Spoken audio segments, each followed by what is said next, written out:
ተመልካቾቻችን አሁን የደረሰን ዜና አለ። በጎንደር ከተማ በሁለት አቅጣጫዎች ብርቱ ውጊያ እየተካሄደ ነው። የአማራ ፋኖ ብሔራዊ ንቅናቄ በልዩ ኦፕሬሽን ጎንደር ከተማን በምስራቃዊ አቅጣጫ ንጋት ላይ ዘልቆ በመግባት የአብይ አህመድ ሰራዊት የመሸገበትን ቦታ በመስበር ከፍተኛ ኪሳራ ማድረሱን ለማወቅ ተችሏል። በጎንደር የአጼ ቴዎድሮስ አውሮፕላን ማረፊያ አቅራቢያ ብርሃላ በተባለ ቦታ የሚገኘውን የአገዛዙን ሰራዊት ምሽግ በመሰባበርም ወደ ከተማዋ መዝለቁን የቀጠናው የፋኖ ኃይል የህዝብ ግንኙነት ክፍል ያገኘነው መረጃ ያመለክታል። በጎንደር ከተማ አስተዳደር ስር በሚገኘው የጠዳ ክፍለ ከተማ ነው በአሁኑ ሰዓት ብርቱ ውጊያ እየተደረገ ያለው። የአገዛዙ ምክትል ጠቅላይ ሚኒስትር ተመስገን ጥሩነህና ሌሎች ባለስልጣናት ጎንደር ከተማ ይገኛሉ። የፋኖ ኃይል ማክሰኝት ከተማም ዘልቆ ገብቷል። ፖሊስ ጣቢያውን በመስበር በፖለቲካና በማንነታቸው ምክንያት የታሰሩትን ከሰባ በላይ እስረኞች ማስለቀቁን የህዝብ ግንኙነት ክፍል ኃላፊው ገልጾልናል። በጣም አመሰግናለሁ አርበኛ አስረስ ማረዳምጤ። እንደው በቀጥታ ወደ ጎንደር ላመራ ነው። ጎንደር ላይ ያለውን ተጋድሎ በተመለከተ ነው። ምንድነው ጎንደር ያለው አጠቃላይ እንቅስቃሴው? የሚባሉ ብዙ ነገሮች አሉ። መከላከያው ለቆ ወጣ ወይስ የፋኖ ኃይሎች የአብይ አህመድ ጦርን እየመታ ከተሞችን ተቆጣጠረ? ብዙ ነገሮች እየሰማን ያለ ነው። እስቲ ጠቅለል ባለ መልኩ ጎንደር ምንድነው ያለው? አመሰግናለሁ መሳይ።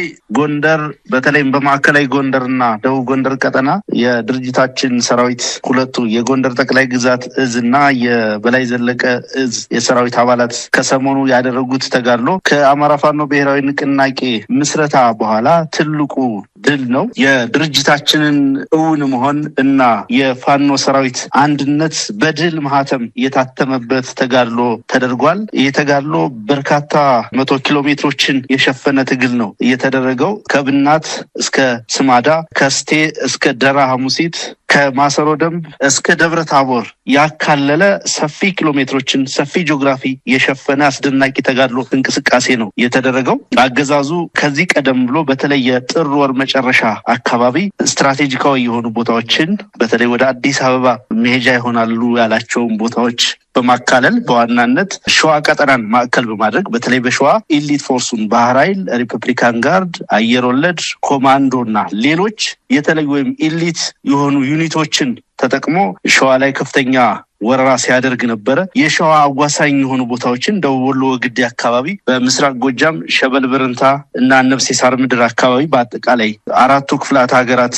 የሚገናኙበትን የአባይ ሸለቆ ማዕከል በማድረግ ከፍተኛ ወታደራዊ እንቅስቃሴ አድርጎ ነበር። በዚህ ቀጠና በሸዋ በደቡብ ወሎ እና በምስራቅ ጎጃም የአባይ ሸለቆ አዋሳኝ ቀጠናዎች ጠላት ያደረጋቸው እንቅስቃሴዎች በከፍተኛ ጽናትና ብርታት በጀግኖቹ የሸዋ ጠቅላይ ግዛት እዝ ሰራዊትና የአሳምነው ሰራዊት አባላት እንዲሁም በወሎ የምኒልክ እዝ በምስራቅ ጎጃም ደግሞ የቴዎድሮስ እዝ የሰራዊት አባላት በከፍተኛ ሁኔታ ከተመከተ በኋላ ጎንደር ላይ ሙሉ እንቅስቃሴያችንን ወደ መልሶ ማጥቃት በመለወጥ አስደናቂ ጀብዱ ተፈጽሟል። መግቢያ ላይ እንደተናገርኩት ጠላት ሽንፈት በደረሰበት ጊዜ ይዞታዎቻችን ለቀን ስለወጣን የደረሰ ነው ጉዳት ነው በሚል ነገሩን ዝቅ ለማድረግ ከፍተኛ ርብርብ ሲያደርግ ነው የነበረው በአፈቀላጤዎቹ አማካኝነት። ከዚህ በፊት ደጋግመን እንደተናገር ነው የአማራ ክልል የጸጥታና የፖለቲካ መዋቅር ከፈራረሰ 3 ድፍን ዓመታትን ሊደፍን ጥቂት ወራት በጣት የሚቆጠሩ ወራት ነው የቀሩት። እስካሁን ድረስ ላለፉት 30 ምናምን ወራት ክልሉን እያስተዳደረ ያለው በመከላከያ ሰራዊት ስም ክልሉን የወረረው አርመኔ ሰራዊት ነው።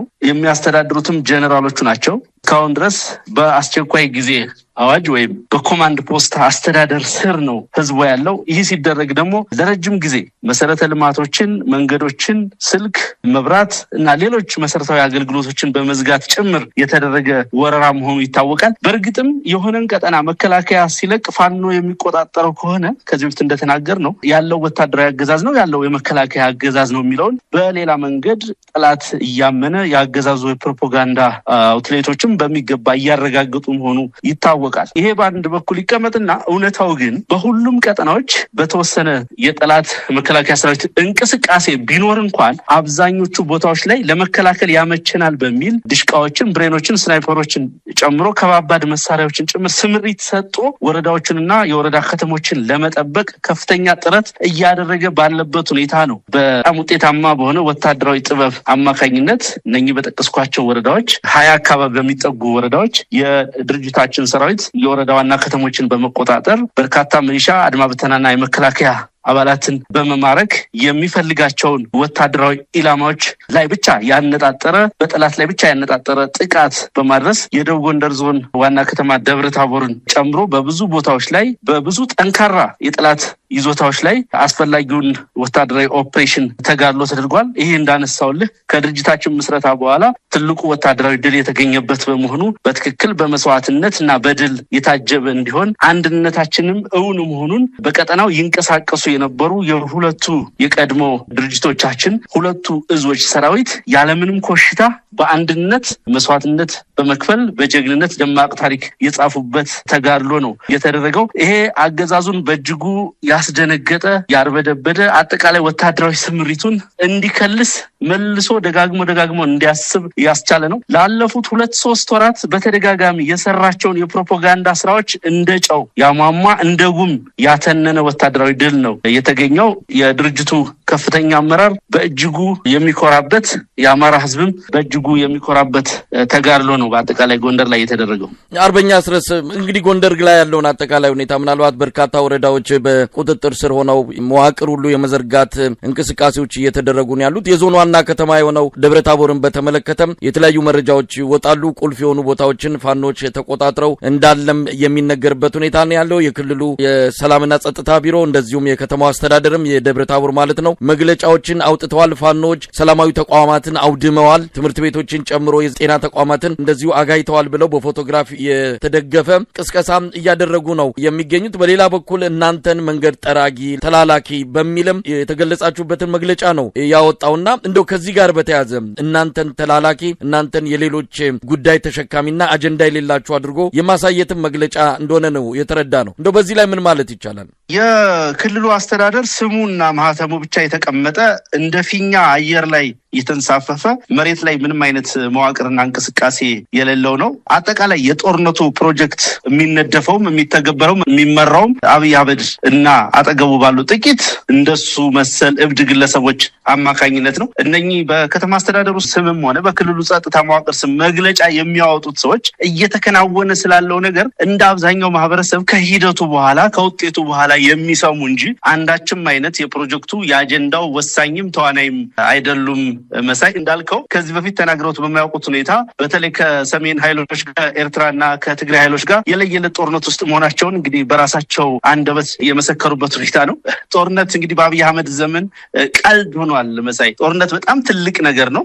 አንድ ሌላ ሀገር ጋር አይደለም። የውስጥ ጦርነቶች እንኳን በሚደረጉበት ጊዜ ለወጉም ቢሆን የተወካዮች ምክር ቤት ሌሎች በየደረጃው አለ በሀገሪቱ ላይ የመወሰን ትልቅ ስልጣን ያላቸው መዋቅሮች ወስነውት ክርክር ተደርጎበት ጭምር የሚገባበት ጉዳይ እንደሆነ ይታወቃል። በአብይ አህመድ ዘመን ግን ከሌላ ሀገር ጋር ጦርነት ውስጥ ገብተናል የሚለው እንኳን የሚታወጅበት በአንድ የክልል የጸጥታ መዋቅር የፌስቡክ ገጽ መሆኑ በጣም ከፍተኛ ምጸት ነው። በተለይ ኢትዮጵያን ለሚያክል ሀገር ደግሞ በእጅጉ የሚያሳዝን ጉዳይ ነው። ይሄ እንግዲህ በተደጋጋሚ ሲናገሩት የቆዩት ነው። ብዙ ምክንያቶችን መደርደር ይቻላል። ከዚህ በፊትም ደጋግመን ተናግረናል። በአንድ በኩል ማመን አይፈልጉም። በፋኖ ተሸንፈናል። ፋኖ በራሱ አቅም በራስ በቅነት በራሱ እንቅስቃሴ በራሱ ልጆች በህዝቡ መሃል በዚህ ልክ ተደራጅቶ ግዙፉን የአብይ አህመድን መከላከያ መክቶ በመልሶ ማጥቃት ይህንን ሁሉ ታሪካዊ ጀብዱ ይፈጽማል የሚለውን ነገር ለህሊናቸው ለማመን ይቸገራሉ፣ ለመቀበል ይቸገራሉ። ስለዚህ ሁልጊዜም ለዚህ መውጫ መንገድ ለዚህ ሶስተኛ ጠላት ፍለጋ ላይ ተሰማርተው ነው የሚኖሩት። በሌላ በኩል ከአብይ አህመድ በፊት የነበሩ መንግስታትም ሲያደርጉ ተቃውሞ ሲገጥማቸው ሲያደርጉት እንደነበረው ሁሉ የውስጥ ተቃውሟቸውን የውስጥ የነጻነት ተጋድሎችን በሶስተኛ ወገኖች ወይ በሌሎች ሀገሮች በታሪካዊ ጠላቶች በሚሏቸው ማሳበብ የተለመደ የአጀንዳ ማስቀየሪያ ጉዳይ ነው። ይሄ ላለፉት ይሄ ጦርነት ከጀመረ ጊዜ ጀምሮ ሲደረግ የነበረ በተደጋጋሚ ሲከወን የነበረ ጉዳይ ነው። አንዴ በባህር በር ስም፣ አንዴ በወደብ ስም፣ ሌላ ጊዜ በሌሎች ብሔራዊ አጀንዳዎች ስም፣ ሌላ ጊዜ በህዳሴ ግድብ ስም በርካታ ሙከራዎችን አድርጓል አብይ አህመድ። ማህበራዊ መሰረታችንን ለማናወጽ እግረ መንገዱንም ደግሞ የያዝነው የትግል አጀንዳ በሌላ መልክ እንዲቀየር ብዙ ጥረቶችን ሲያደርግ ነው የቆየው። የጦርነቱን መልክም ቀጠናዊ ለማድረግ የራሱን ጥረት ሲያደርግ ነው የነበረው። ከዛ ሐሰተኛ ትርክት ግንባታ የመነጨ ነው ይሄ የክልሉ መዋቅር እየገለጸው ያለው ነገር። እውነት ለመናገር በአፍሪካ ቀንድ ውስጥ በዚህ ሰዓት እየተደረጉ ባሉ ፖለቲካዊ እንቅስቃሴዎች ከፋኖና ከአማራ ህዝብ በላይ አጀንዳ የለም። ከዚህ የገዘፈ የገዘፈ አጀንዳ የለም ከዚህ የገዘፈ ጦርነትም የለም ከዚህ የገዘፈ መስዋዕትነት የሚከፈልበት ከዚህ የገዘፈ ህዝብ ሰራዊት የሚንቀሳቀስበት ከዚህ የበለጠም አገዛዙን ያንቀጠቀጠ ተጋድሎም የለም ምናልባት ሌሎች የትግል እንቅስቃሴዎች ለፋኖ ተጋድሎ ደጋፊ ሊሆኑ የሚችሉበት ነባራዊ ሁኔታ እንጂ የፋኖ ትግልና እንቅስቃሴ በሌሎች ኃይሎች ሊወሰድም ሊጠለፍም ሁለተኛ ሊሆንም ጁኒየር ሊሆንም የሚችልበት ነባራዊ ሁኔታ ፈጽሞ የለም ጥቂት የማይባሉ የአማራ ኤሊት ራስ በቅነትን የማይረዱ ራሳቸውን ዝቅ አድርገው የሚያዩ ለዘመናት ለበርካታ 10 ዓመታት የነበረው በአዴናዊና የሁለተኛነት የአጀንዳ ተገዥነት አስተሳሰብ ተጠቂ የሆኑ ኢቭን ከጠላት አሰላለፍ ውጭም ያሉ ይሄንን ጉዳይ በጥርጣሬ ሲያዩ እመለከታለሁ እውነት መስሏቸውም ትርክቱንም ሲጋሩ ተታዘባለው አልፎ አልፎ ይሄ የትግሉን ባህሪ ካለ መረዳት ነው አብይ አህመድን ማንኮታኮት የጀመርነው የመጀመሪያዎቹን ዙ 23 ሞርተር ድሽቃዎች ብሬኖችና ሌሎች የቡድን መሳሪያዎችና ተተኳሾችን ኢቭን ኮሎኔሎችን ጭምር መማረክ የጀመርነው በ2015 ሐምሌ ጦርነቱን በለኮሰ የመጀመሪያዎቹ 2 ሳምንታት ውስጥ ነው ያንን ጀብዱ የፈጸመ የፋኖ ሰራዊት ላለፉት 30 ምናምን ወራት ያገኘውን የካበተ የውጊያ ልምድ የካበተ የአመራር ሰጭነት ልምድ የካበተ የፖለቲካ ተሞክሮ በዛው ደግሞ አንድ ወጥ ድርጅት መስርቶ የሌሎችን አጀንዳ ሊቀበል የሚችልበት ነባራዊ ሁኔታ የለም አገዛዙን ማሸነፍ እንደሚቻል ክፍለ ጦሮችን በመደምሰስ ሬጅመንቶችን በመደምሰስ ሰራዊቱን እንደ ከብት ማርኮ በመንዳት የማረክነውን ሰራዊቱን ወደ ቤተሰቡ በመሸኘት ለቀይ መስቀል በማስረከብ በ2-3 ቀናት ኦፕሬሽን ከ20-25 በላይ ወረዳዎችን ነፃ በማድረግ በአጠቃላይ የቱርክ አዘርባይጃን የቻይና የሌሎች ሀገር ድሮኖችና ከባድ መሳሪያዎች እየተሞከረበት ያለውን የአማራ ህዝብ የተከፈተበትን ጥቃትና ወረራ በመመከት በተጨባጭ መሬት ላይ ላለፉት 2 ዓመት ከግማሽ በላይ የፈጸምነው ጀብዱ መሆኑ ይታወቃል በእነኚህ ሁሉ ወታደራዊ ደማቅ ድሎቻችን ውስጥ አንዳችም ድጋፍ ያደረገ ኃይል ፖለቲካ ያቀበለን ሎጂስቲክስ ያቀበለን ሌላ ስምሪት ቴክኒካል ምክር የሰጠን አልነበረም በነጻነት በራሳችን ኮዝ በህዝባችን መካከል ሆነን ያገኘነው ተጋድሎ ነው ያገኘነው ድል ነው ይሄ ድላችን አሁንም ይቀጥላል በአንጻሩ አብይ አህመድ የባህረ ሰላጤው ሀገራት በተለይም የተባበሩት አረብ ኤምሬትን አጀንዳ በመሸከም ስፖንሰር በመደረግ ወታደራዊ ቴክኒካዊ ድጋፍ በማግኘት በጀትም በመደገፍ ጭምር ጀቶችን ጨምሮ ሌሎች የጦር መሳሪያዎችን በውሰትም በግዥም በስጦታም በማምጣት ነው እየተዋጋን ያለው ስለዚህ ስለ ተላላኪነት ከተነሳ ስለ አጀንዳ መጠለፍ ከተነሳ የተጠለፈው የአብይ አህመድ አጀንዳ ነው በተጠለፈ አጀንዳ የራሱን ህዝብ እየወጋ ያለው 4 ኪሎ የተቀመጠው ሸማቂ ቡድን ነው መሳይ አርበኛ አስረስ ምናልባት ወደ ጎንደሩና ሸዋው ተጋድሎ ለመመለስና እንደው ተልኳቸው ግባቸው ምንድነው እነዚህ ጦርነቶች በእናንተ እቅድ የመጡ ወይስ አገዛዙ በተለይ አሁን ሸዋ ላይ እንደምንሰማው ከሆነ ወደ አዲስ አበባ ፋኖ ሰብሮ ይገባል በሚል ስጋት ከወዲሁ ሳይቃጠል በቅጠል ቀድሜ ላዳክማቸው እዛው ባሉበት በሚል መሪዎቹ ላይ ያነጣጠረ ቀደም ሲል አንተም እንዳልከው በኤሊት ፎርስ በባራይል ኮማንዶ በሪፐብሊካን ጋርድ አሉኝ የሚላቸውን ኃይሎች ሁሉ አሰልፎ የተዋጋበት ጦርነት እንደሆነ ይታወቃል እንግዲህ እናንተ ከዚህ ጦርነት ማብቂያ በኋላ ምንድነው የምትጠብቁት ጎንደር ሸዋ እነዚህ ጦርነቶች ውጤታቸው ምን እንዲሆኑ ነው በመጨረሻ የምትጠብቁት ቀድም እንዳነሳውልህ አገዛዙ በተለይ ከፍተኛ ፍርሃቱና መርበድበድ ውስጥ በመግባቱ ምክንያት በዋናነት የአማራ ፋኖ ብሔራዊ ንቅናቄ በዚህ ፍጥነት ድርጅታዊ ቁመና ይዞ ለውጊያ ብቁ ሆኖ በአንድነት ይሰለፋል ብሎ ማሰብ አልቻለም ነበር ይሄ ከፍተኛ ቅዠት ውስጥ ከቶታል አገዛዙ አቅዷቸው የነበሩ የጥፋት ፕሮጀክቶችን ሁሉ መልሶ እንዲከልስ አድርጎታል በዚህም ምክንያት ከፍተኛ ፍርሃት ውስጥ በመሆኑ በተለይ ኤሊት ፎርሱን ሸዋ ላይ በማጠራቀም ከጎንደር አቅጣጫ በጎጃምና በወሎ አዋሳኝ ቦታዎች አባይ ሸለቆን ተከትሎ ወደ አዲስ አበባ የሚወስዱ መንገዶችን ደራ ወግዲ ሸበልበረንታና ሌሎች የተጠቀሱ ቦታዎች አካባቢ ነው ከፍተኛ የኃይል ስምሪት አድርጎ የነበረው ይሄ በእርግጥም አገዛዙ ፍርሃት ውስጥ መሆኑን በሚገባ የሚያመላክት ነው በሌላ በኩል ራሱ በፈጠረው የጦርነት ትርክት ከሌሎች የቀጠናው ኃይሎች ጋር የለየለት ጦርነት ውስጥ ገባለው የሚል አንዳንዴ በተዘዋዋሪ አንዳንዴም በይፋ እየተነገረ ያለ በመሆኑ የቀጠናው ኃይሎች ትብብር አድርገው ሙሉ በሙሉ ያስወግዱኛል የሚል ፍርሃት ውስጥ በመሆኑ ያደረጋቸው ናቸው የሰሞኖቹ ተጋድሎች ይሄ ተጋድሎ በእኛ በኩል ተጠናክሮ ነው የሚቀጥለው በአዲስ እቅድ በአዲስ አወቃቀር በራሳችን የዘመቻ ፕላን ለአንዴና ለመጨረሻ ጊዜ አገዛዙን ለማስወገድ የሚደረጉ ወታደራዊ እንቅስቃሴዎች ይኖራሉ። ስለዚህ የተለየ ተጋድሎ በአዲስ የአንድነት መንፈስ የተሻለ ውጤት የተሻሉ ስትራቴጂካዊ ድሎች አንድ ቦታ ሁለት ቦታ ሶስት ቦታ ሳይሆን በተቀናጀና በተደራጀ መንገድ ለመጨረሻው ድል የሚያበቁ ተጋድሎች መደረጋቸው ይቀጥላሉ። አርበኛ አስረስ ሰሞኑን የአማራ ፋኖ ብሔራዊ ንቅናቄ የምህረት አዋጅን በተመለከተ ይፋ ያደረገው ነገር አለ። በተለያዩ አውደ ውጊያዎች የሚማረኩ እጅ የሚሰጡ የሚሊሻና የአድማ በታኝ አባላት በትክክል የተነገራቸው ኤርትራ ወታደሮች የሻቢያ ወታደሮች ናቸው እየተዋጓቹ ያሉት በሚል የማዘናጋትና የማወናበድ በዚህም ለአማራ ህዝብ ህልውና እንሰዋለን የሚሉ ሚሊሻዎች ከፊት እንዲመጡ ከፍተኛ የፕሮፓጋንዳ ስራ ተሰርቷልና ከዚህ አንጻርስ ይሄ የምህረት አዋጁን በተመለከተም አንድ ላይ እንድትመልሰው ነው። እነዚህ ሚሊሻዎችና አድማ በታኝ ናቸው በአሁኑ ሰዓት ለአብይ አህመድ በአማራ ክልል ለመቆየት እንደ እድሜ ማራዘሚያ እየተጠቀማቸው የሚገኘው። ከምህረት አዋጁ ጋር ለነዚህ አካላት የምታስተላልፉት ጥሪ ምንድነው? የምህረት አዋጁን በተመለከተ እዛው አዋጁ ላይ በዝርዝር አስቀምጠናል።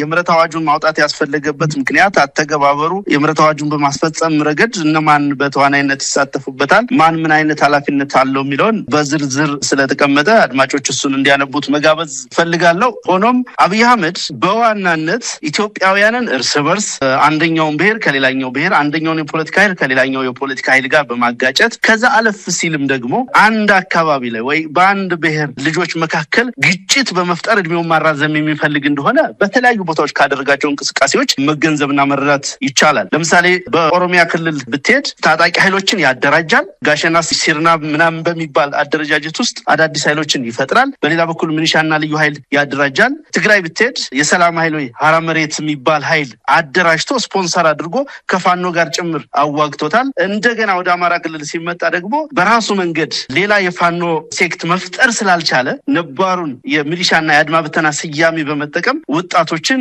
ከተለያየ ቦታ በማፈስ በማጠራቀም ከፋኖ ጋር እንዲዋጉ እርስ በርስ እንዲዋጉ በማድረግ ነው እድሜውን ማራዘም የሚፈልገው። ስለዚህ ይህንን ታሳቢ በማድረግ ይህ አገዛዝ ለሁሉም አማራ ህልውና አደጋ መሆኑን በመረዳት በተሳሳተ መንገድ በኢኮኖሚ ጥያቄ በሌላም ፖለቲካዊ ምክንያት ይህንን አገዛዝ ተቀላቅለው እየተዋጉን ያሉ ወገኖቻችን አፈሙዛቸውን ወደ ጠላት እንዲያዞሩ እሱም ማድረግ ካልቻሉ ደግሞ አፈሙዛቸውን አስቀምጠው በሰላም ኑሯቸውን እንዲመሩ የፋኖ ኃይል ደግሞ አስደናቂውን ተጋድሎ የበለጠ አቀጣጥሎና በተደራጀ ሁኔታ የአማራን ህዝብ ነጻነትና ማህበራዊ ረፍት እንዲያመጣ የበኩላቸውን በጎ ሚና እንዲጫወቱ ከዚህ በፊትም ተደጋጋሚ ጥሪዎችን ስናደርግን የቆየ ነው። በተደራጀ መንገድ የምህረት አዋጅ ሲታወጅ ኮሚቴ ተቋቁሞ ፎርም ተዘጋጅቶ ለታችኛው መዋቅር ሁሉ መመሪያ ሲሰጥ ግን ይሄ የመጀመሪያው ነው። ገና የምህረት አዋጁ በታወጀ በሰዓታት ልዩነት ውስጥ በርካታ ሚሊሻ አድማ ብተናና የመከላከያ ኃይል በታችኛው መዋቅር እየተቀላቀለ አቀባበል እየተደረገለት ነው የሚገኘው። አፈጻጸሙ ታይቶ የበለጠ ተጠናክሮ የሚቀጥልበት ሁኔታ ነው ሊኖር የሚገባውም የሚችለውም። ይህንን ለመተግበር የአማራ ፋኖ ብሔራዊ ንቅናቄ ከፍተኛ አመራር ሙሉ አቅምና ቁርጠኝነት ያለው መሆኑን በዚህ አጋጣሚ መግለጽ ፈልጋለሁ።